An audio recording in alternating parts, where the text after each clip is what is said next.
Well, Christmas is behind us, and now we look toward Easter or resurrection celebration that Jesus has rose from the dead. And when I think of the resurrection, when I think of Easter, I can't help but also think about Judas. Now, Judas is not a very popular person in the scriptures. And today we're going to talk about Judas, and I can't help but think also, if Judas hadn't ended his life prematurely, what would his New Year's resolution be? What would he do differently in 2026? Pretty soon we're going to be in 2026, and well, you might have a New Year's resolution. So I'm going to give you a couple possibilities of some New Year's resolutions. But if you don't like that, you can also you can say, well, what mistakes should I not make in 2026? Maybe you don't believe in New Year's resolutions. How about not making these mistakes in 2026? So we're going to look at the life of Judas. And Judas, well, he's a controversial person theologically. Did God raise him up for one purpose and one purpose only? From the very time that he was born, did God raise him up just to fulfill a scripture to betray Jesus? And I thought about that, and I prayed about that. And we're not really going to dive into the theological issues behind Judas. But I was looking at the scriptures, and there's one scripture in John 13 where Jesus, it says that Jesus loved his own to the end. He loved them to the end. And he's talking about the apostles, the 12 apostles, which Judas was one of them. And he says he loved them to the end. And after that, and we don't see this in the Passover, but before the Passover celebration started, and Jesus knew Judas was going to betray him at that point. But it says he loved his own to the end. And then he goes out and he actually washes the feet of all the disciples, the 12 disciples. He washes their feet, including Judas. And you think about that he washed Judas's feet knowing that he was going to betray him. I just can't wrap my head around that he loved him so much, even though he knew he was going to betray him. And I just can't believe that almost seems cruel to wash his feet knowing that Judas had no choice in that. And that's what some people believe, that Judas had no choice whatsoever, that he was going to betray Jesus. That's what he was made for by the very hand of God. I don't personally believe that, but there are some that do. I believe that we all have the power to choose good and evil. And unfortunately, a lot of times we choose evil. And I also believe there's a little bit of Judas in us. To betray someone means to be unfaithful. And it's sad to say that we have all been a little unfaithful. As Christians, we can deny Jesus also. So there's a little bit of Judas in us. And today I want to look at some New Year's resolutions. Now, there's not a lot mentioned about Judas in the Bible, just 22 times. And most of those are parallel passages in the Gospels. The calling of Judas when he's named an apostle, that's in all four. His betrayal, the night that he betrays Jesus with a kiss. And then he's mentioned in the book of Acts. So he's not mentioned a lot. We don't know a lot about him, but we know enough to have a good New Year's resolution for 2026. We know enough not to make the same mistakes that Judas made. Because I believe that Judas could have repented and he could have followed Jesus. Do you know that Peter denied Jesus 3 times? Peter denied him.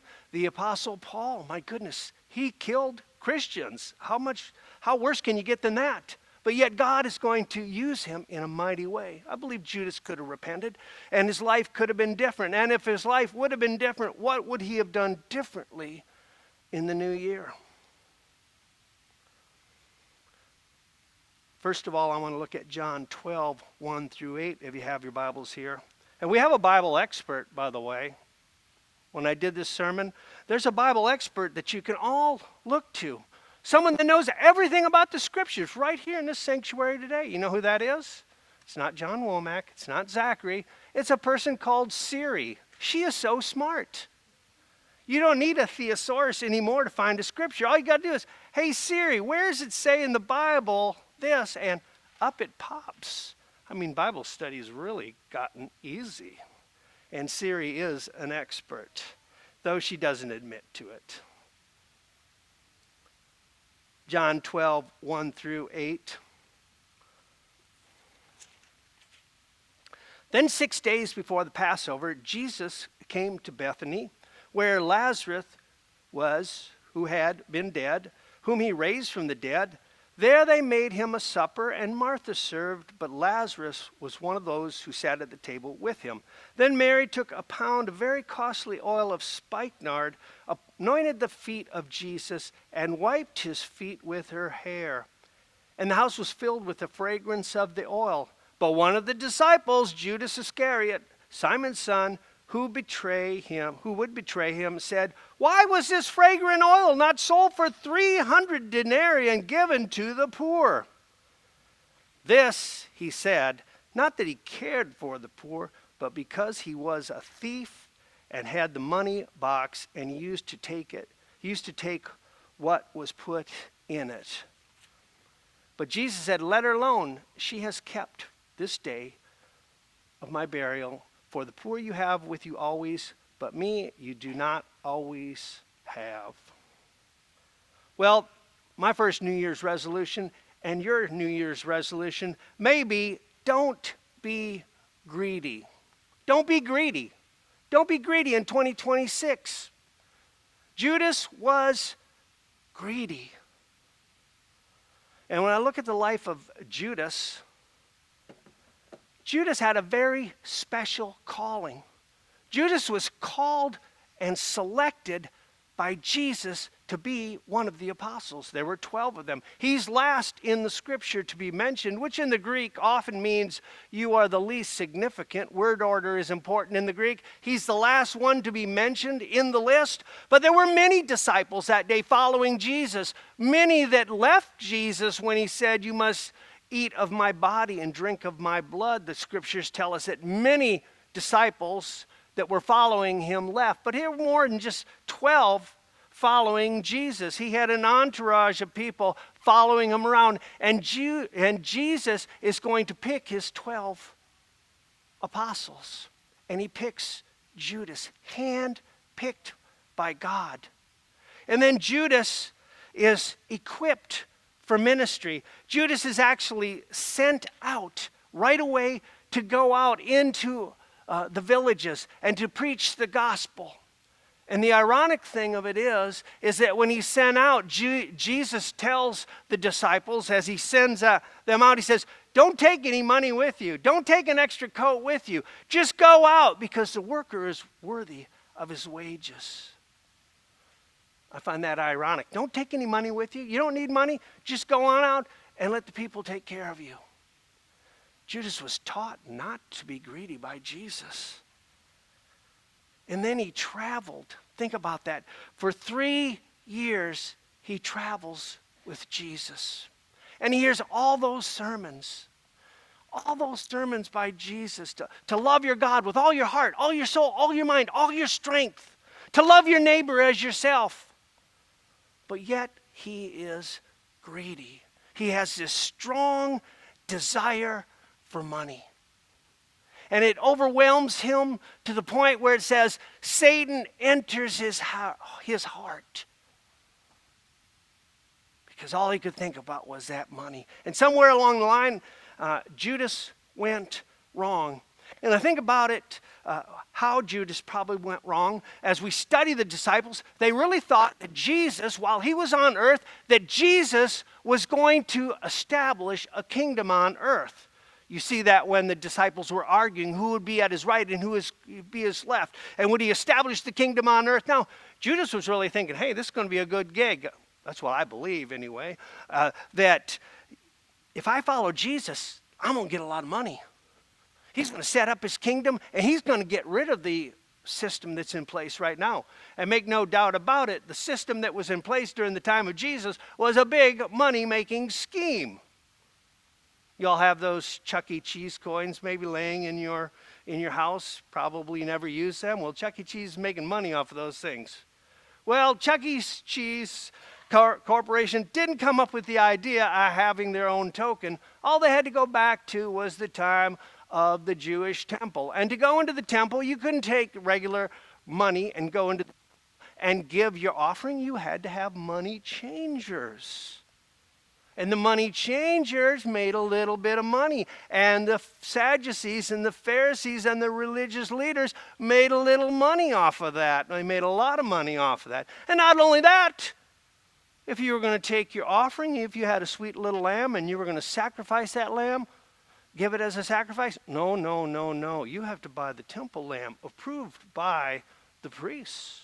And if you're going to have a dove, oh, you can't just bring a dove into sacrifice. If you're so poor, that's all you can sacrifice. You've got to buy it in the temple.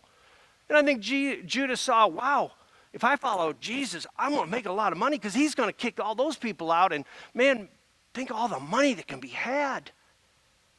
And we know this because Jesus went into the temple. We know they were corrupt because Jesus went into the temple, I believe, 2 times. And he said, you have made a house of prayer a den of thieves. They were literally getting rich off of the Jewish people. And when Judas sees that he's not going to get rich, he's not going to get rich by following Jesus, I think he becomes disillusioned. And I think he goes to the priest and like, well, what's in it for me? And they're like, 30 pieces of silver if you just go and betray him. Just 30 pieces of silver. We'll give you 30 pieces of silver, a lot of money. And Judas is like, well, why not? I'm not going to get anything of following Jesus. I don't think this message would go very good with the prosperity gospel, would it? They're like, no, Jesus is going to make you rich. No. So Judas, well, we know what he does. Unfortunately, well, you and I are a lot like Judas. We're a lot like Judas. We're called by God, chosen by God. We're called by him. And then not only are we called and selected and chosen and fed, we're also given gifts for ministry. We're given gifts just like Judas was gifted to go out to those villages. So you and I are gifted to go out into this world around us and to share the gospel with everyone around us. And we're gifted with resources to be able to go out and share the gospel. And Judas walked for 3 years with Jesus. Some of you have walked decades with Jesus. Some of you have walked with decades with Jesus and been fed by Jesus and understand all of these things.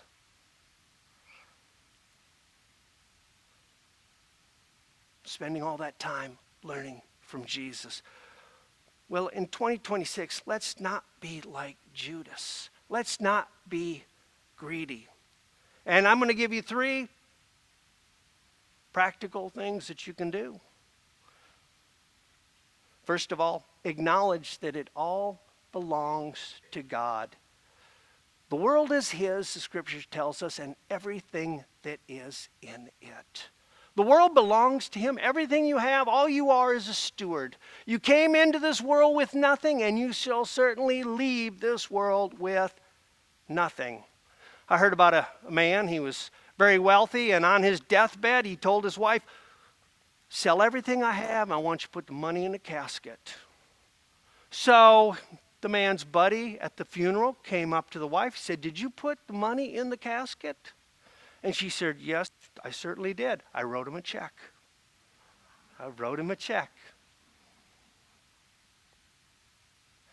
You came into this world with nothing. You will leave this world with nothing. Acknowledge that it all belongs to God. Secondly, learn to be content with what you have. Now, that word learn doesn't mean it's going to come natural. To learn means to gain knowledge or skill or understanding through study and practice. Judas had 3 years to study and practice under Jesus so he wouldn't be greedy, that he would be content with what he would have, that he wouldn't have this insatiable desire to get loaded with money. Paul says in Philippians 4:11, I've learned to be content in all things. And I can tell you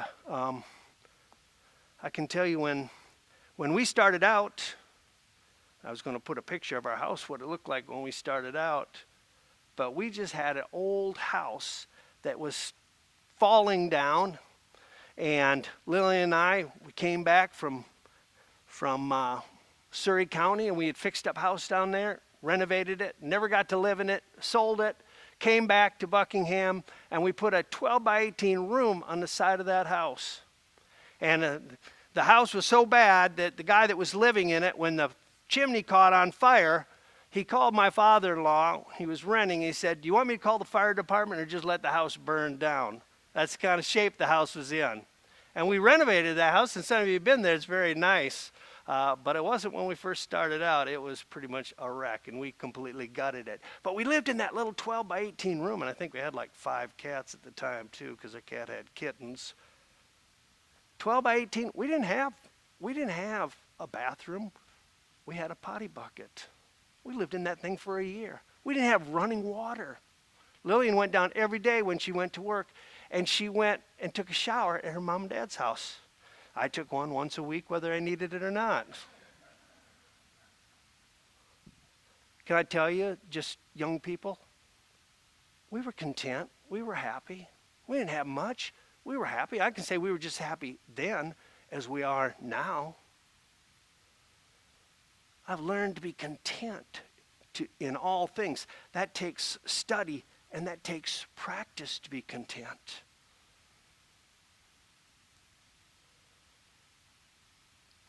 Finally, learning to be content, acknowledging that it all belongs to God. And finally, guard your heart. Guard your heart. I want to read what it says in Timothy. If you have your Bibles, turn over to Timothy. If I can find Timothy. I need the song. 1 Timothy 6, 8 through 10. 1 Timothy 6, 8 through 10.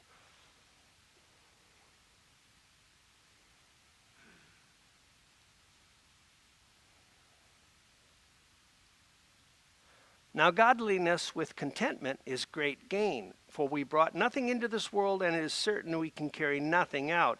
And having food and clothing, with these we shall be content.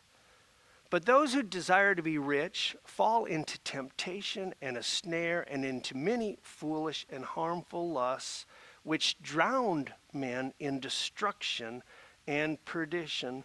For the love of money is the root of all kinds of evil, for which some have strayed from the faith in their greediness and pierced themselves through with many sorrows. Isn't that a gigantic warning for us today about money?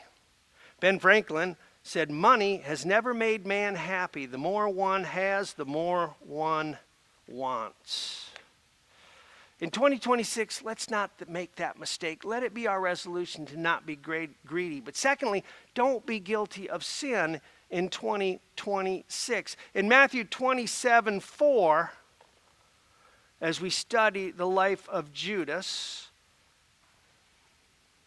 in Matthew 27, I want to read to you what it says there. In Matthew 27, 1 through 4, when morning came, all the chief priests and elders of the people plotted against Jesus to put him to death. And when they had bound him, they led him away and delivered him to Pontius Pilate, the governor. Then Judas, his betrayer, seeing that he had been condemned, was remorseful and brought back the 30 pieces of silver to the chief priests and the elders, saying, I have sinned by betraying innocent blood. And they said, what is that to us? You see to it. Then he threw down the pieces of silver in the temple, departed, and went and hanged himself. It's got to be the saddest scripture, a sad scripture at least in the Bible. Judas sees that he has condemned an innocent man.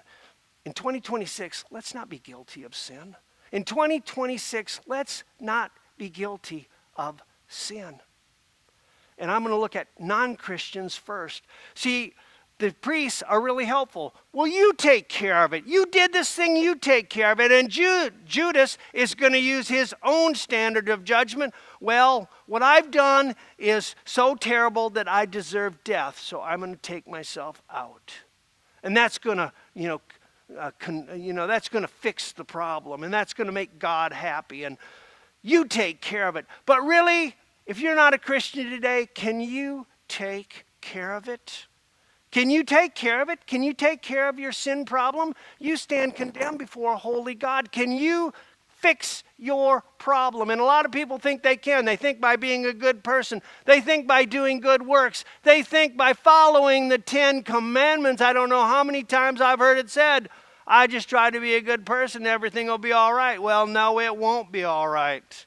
It will be all wrong, because one day you will stand before a righteous God, and you will give an account for every sin you committed, and you will be condemned, and you will be thrown into the lake of fire. You can't fix it yourself, because you have to be perfect, and there's no one perfect in the world today except for one man who lived a perfect life, Jesus, and he gave his blood on a cross, the just one for the unjust. He shed his blood. He died on that cross, because without the shedding of blood, there can be no forgiveness of sins. He shed his blood, and then he died, and on the third day he rose again from the dead to show he has the power over sin and death. You can't fix it yourself. You take care of it yourself. No, you can't. There's but one way, and that is through Jesus. Excuse me. Are you a Christian? Have you given your heart and life to Jesus? Can you really take care of your sin? You can't. You have to go to the cross. You have to give your life to Jesus. And if you've never done that today, think about that. Give your heart and life to Jesus. But let's look at Christians today, and I'm going to step on some toes here. You see, a lot of Christians are sinning today. I believe that. A lot of Christians are sinning today because they've been gifted with gifts, and they're not using them. They're not using them. There's a lot of Christians that are Lone Ranger Christians. They think they can just, they can live apart from the church. I don't need to go to church. I can worship at home. I can watch it on TV. I can watch Joel Osteen. Where in the world is Wayne at today? Wayne, I need you here today. I got to use my Joel Osteen joke on you. Goodness, must be sick. We're going to have to check on him. A lot of Christians don't think they need to be a part of a church. They think that they can just, they can just come and go as they please, and they don't really have to be a participant of a church. They think they can live apart from the church. They can worship apart from the church. They don't even need to be a part of a church body. Sometimes they're part of a parachurch outside the church, like Samaritan's Ministries or God's Pit Crew. And they might be members of that, and they go do those events, but they never, ever get plugged into a local church. I know people that have been doing ministry in the area and have never joined a church. They go to a different church every Sunday. That is a sin, because they're not a part of a local church. They're not a part of a body. They have gifts that they're supposed to be used inside a church, not a parachurch organization. There's nothing wrong with parachurch organizations, nothing wrong with participating in parachurch organizations. But there is a problem if that is your church. If it's not a bona fide church, you need to be a part of a local church, which many of you here are. You see, there's a lot of books in the New Testament, but they're not written to Lone Ranger Christians. The books of Revelation are written to the churches. Jesus writes to the church. Jesus writes to churches. It's all about churches. He writes to churches. And when Paul writes, he writes to churches. In fact, there's very few people that are actually written to individually in the Bible, except in Luke Acts, where he writes to Theophilus. Luke does. And then there's the Apostle Paul. God speaks to him. But otherwise, it's written to churches. Why? Because God works through churches. And even Jesus talks about, in Matthew 16, he talks about Peter, and Peter makes this tremendous statement that you are the Christ, the Son of the living God. And Jesus says, Peter, you didn't learn that on your own. God gave you that, and that is the rock that I'm going to build my church on, and the gates of hell shall not prevail against it. It doesn't say the Lone Ranger Christian. It doesn't say the Christian's going to prevail against the gates of hell. It says the church will not prevail against the gates of hell. And maybe because we're not prevailing against the gates of hell is because we don't have everybody in the body here to go out into Buckingham and Cumberland and do the work of the church, the will of God, because we think we can just do it individually on our own, when God works through the church. The gates of hell will not prevail against the church. You know what it says about the Christian? It says, stand, put on the full armor of God. It doesn't say go race off toward the gates of hell and smack it down with your sword. It says put on the shield of faith, so when the fiery darts come on you, that you'll be able to stand. It says stand. It says resist the devil. It doesn't say go out and fight the devil. It says resist the devil, and he will flee from you. But it says of the church, the gates of hell shall not prevail against it. God works through churches. And if you're not a member of a church today, you are in sin. And in 2026, you need to find a church where you can be a part of that body, and you need to get active in that church, and you need to be in there serving. I should get an amen.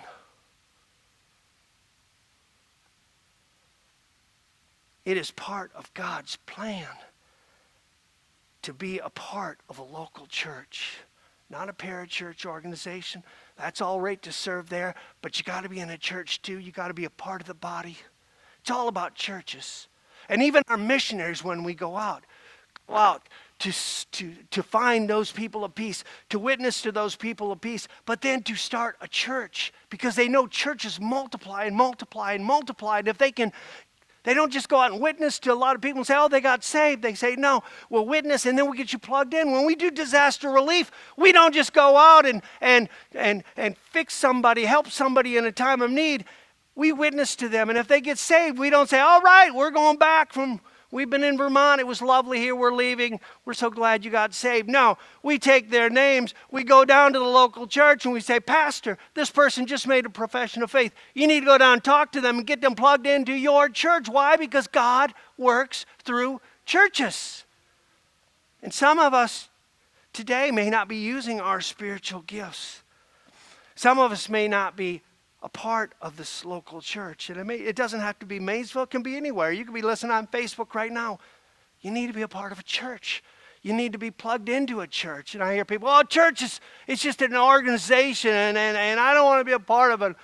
You know, I don't want to be part of that. Well, church has to be organized. It's organized religion. You have to do everything in an orderly fashion. Can you imagine? The opposite of that would be disorderly. We want to have an orderly worship. We want to have everything done in a good and decent way, that we can pay our bills, that we can send out missionaries. All of that is done because we are organized. People say, I just don't want that. Well, you don't want disorganized. I want the perfect church. Well, people tell me that. I'm like, well, please don't go into it, because when you do it, it will be an imperfect church. Churches have problems. That doesn't give you an excuse. If you're not serving in the church, you're not part of God's plan. I want to read you this scripture. The ladies will really love this. Ephesians chapter 5. Ephesians chapter 5.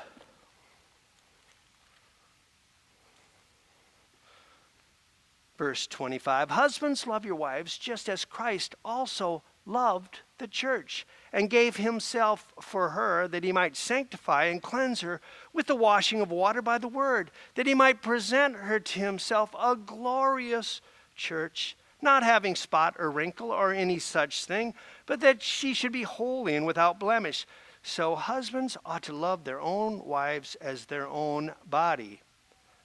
He who loves his wife loves himself. For no one ever hated his own flesh, but nourishes and cherishes it, just as the Lord does his church. For we are members of his body, of his flesh, and of his bones. For this reason, a man shall leave his father and mother, and the two joined to his wife, and the two shall become one flesh. This is a great mystery, but I speak concerning Christ and the church. Nevertheless, let each one of you in particular so love his own wife as himself, and let the wife see that she respects her husband. What I want you to see there is God is growing and nourishing the church. And as we come as a body to study together and to do ministry together, he is nourishing us, he is growing us, he is making a movement that the gates of hell will never prevail against us. We're not like the Lions Club, we're not like the Ruritans. We are a church that is so special. And if you're not in 2026 a part of a church, if you're not a part of a ministry, then find a church. Find a church someplace, and if you're listening online, find a church. Now, maybe you can't go to church. Maybe you don't have a car. Maybe you can't. Maybe you're immobile. I understand that, and God will take care of you at home. But if you can, go and be a part of church. It is a sin not to be a part of a local church because you're squandering what God has given you. He has given you resources. Don't be guilty of sin in 2026. If you're not a Christian, today become a Christian. Turn to Jesus. Repent of your sins. If you're a Christian today and you're not part of the body, or you're not participating in church, if you're a member of a church but you're not really participating, well, you're in sin. You are in sin, and you need to get right with the Lord. I can't help but think one day, when that scripture says, when God will wipe away every tear from our eye, I wonder if that's because we betrayed Jesus by being unfaithful. And trust me, if you're not using your service, your gifts for God's service in the church, then you are being unfaithful and you are betraying Jesus. And I wonder if those tears that he's wiping away are tears that we shed because we messed up. But I don't know. I can only speculate. Well, thirdly today, don't give up. In 2026, don't give up. Judas goes out and ends his life. In 2026, don't give up. There's a lot of Christians that give up. They get discouraged with church. Oh, the church is just so, it didn't do this and it didn't do that, and I was offended and I whatever. Don't give up on the church. Be a part of a local church. Don't give up on your family. I know some of you have been praying for family members to be saved. And you say, I've just done it for so long. You know what? I'm just going to give up. Don't give up. Judas gave up. He could have turned to Christ. He could have turned to Christ like the Apostle Paul. I believe he could have repented. He didn't have godly sorrow. He had worldly sorrow over his sin. Don't give up on your family that you're praying for. And don't give up on your marriage. So many Christians get divorced. Marriage is hard. You got to work at marriage. Commitment keeps love. Love doesn't keep commitment. God hates divorce. God hates divorce. Don't give up on your marriage in 2026. Don't give up on your family in 2026. Don't give up on walking with Jesus in 2026. Judas gave up. 3 New Year's resolutions, 3 mistakes to avoid, however you want to look at it. Don't be greedy. Don't be guilty. And don't give up. Don't give up. I'm going to ask our worship team to come forward and lead us in our final song. And maybe you want to come up and pray today. Maybe you want to come and talk about the Lord with me. I would love to do that. If you've never accepted Jesus as your Lord and Savior, you can do that very easily. God has spoke to your heart today. Whatever it is, please respond as we have our invitation hymn. Please stand.